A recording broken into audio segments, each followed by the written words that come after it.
A Vietnamese monk once said the most important spiritual practice isn't meditation. It's washing the dishes. And he wasn't joking. His name was Thich Nhat Hanh.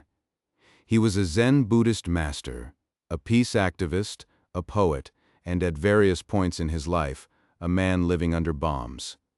He died in January 2022, at the age of 95, in the same temple in Vietnam, where he had been ordained as a teenager. And of all the things he taught over the course of 7 decades, and he taught a great deal, the lesson that stuck with people most was about a sink full of dirty dishes. That should tell you something. To understand why a passage about dishwashing became one of the most quoted pieces of spiritual writing in the 20th century, you need to understand the man who wrote it, and the circumstances he wrote it under.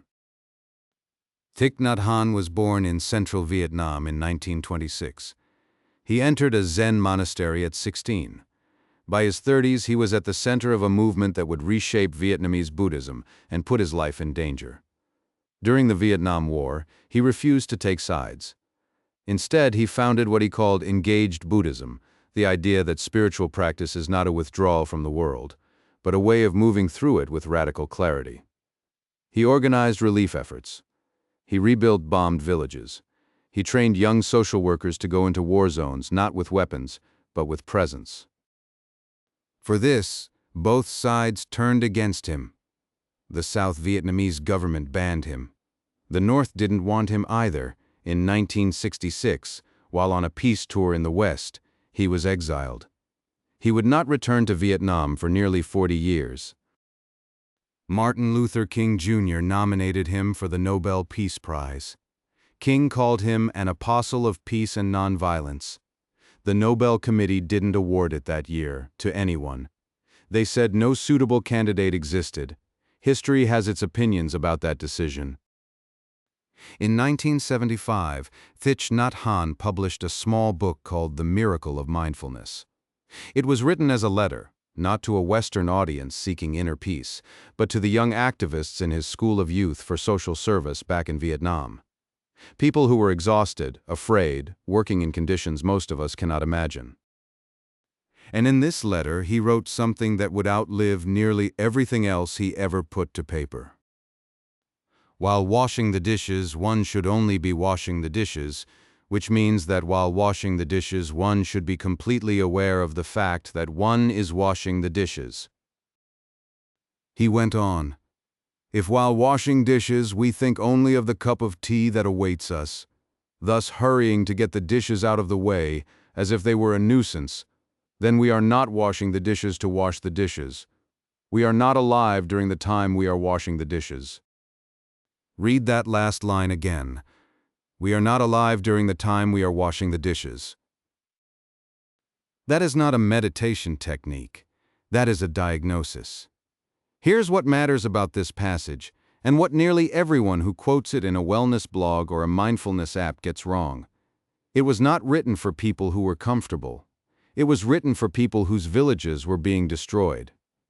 People who had every reason in the world to not be present, because the present was unbearable. Thich Nhat Hanh was not telling stressed-out office workers to take a breath.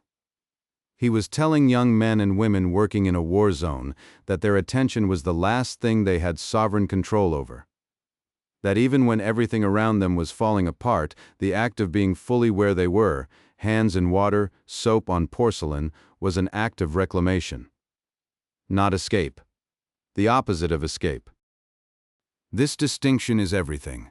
Mindfulness, in its original context, was never about relaxation. It was about survival. It was about refusing to let the chaos of the world steal the one thing you actually own, this moment right now, whatever it contains. And then the West got hold of it. Mindfulness became a product.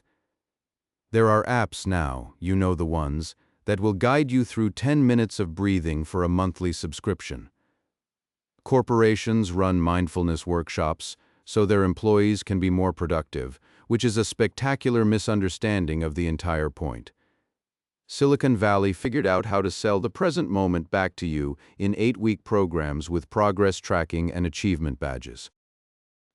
None of this is necessarily harmful. Some of it probably helps, but it is worth pausing to notice what happened.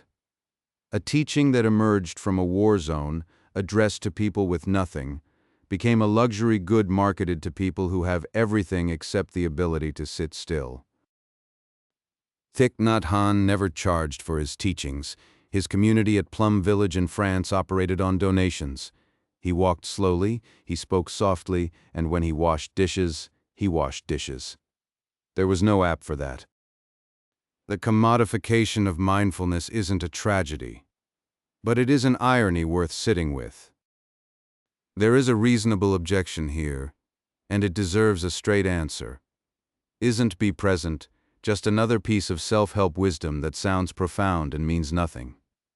Isn't it the kind of thing you read on a poster in a yoga studio, nod at, and forget by lunch?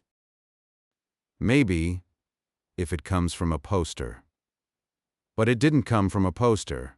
It came from a man who practiced it while bombs fell on his country, who taught it to young people burying the dead, who maintained it through 4 decades of exile. When someone who has lost everything tells you that the present moment is enough, that carries a different weight than when it shows up in a targeted ad between your email and your calendar. This is the test for any piece of wisdom. Does it hold under pressure? The Stoics tested their philosophy in exile and execution. Frankl tested his in Auschwitz. Thich Nhat Hanh tested his in a war that killed 3 million people. The Dishwashing Passage passed that test before it ever reached your bookshelf. So what is actually being asked of you? Nothing expensive, nothing complicated, nothing that requires a retreat, a subscription, a teacher, or a special cushion.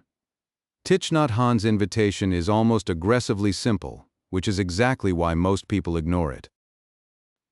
When you wash the dishes, wash the dishes. When you walk to the car, walk to the car. When you drink your coffee, drink your coffee. Not while planning tomorrow, not while rehearsing yesterday, not while constructing a version of your life that looks better than the one you're standing in. This is harder than it sounds. We are addicted to being elsewhere. The phone is always there, offering a window into some other moment. The mind is always running, dragging us into a future that doesn't exist yet, or a past we can't change. To be right here, doing this one thing, just this, is a kind of rebellion now. It shouldn't be, but it is. Thich Nhat Hanh spent his life teaching people that the miracle is not somewhere else. It's not in the next achievement, the next experience, the next notification. The miracle, his word, not mine, is that you are here at all, breathing, aware, hands in warm water. You don't need to go anywhere.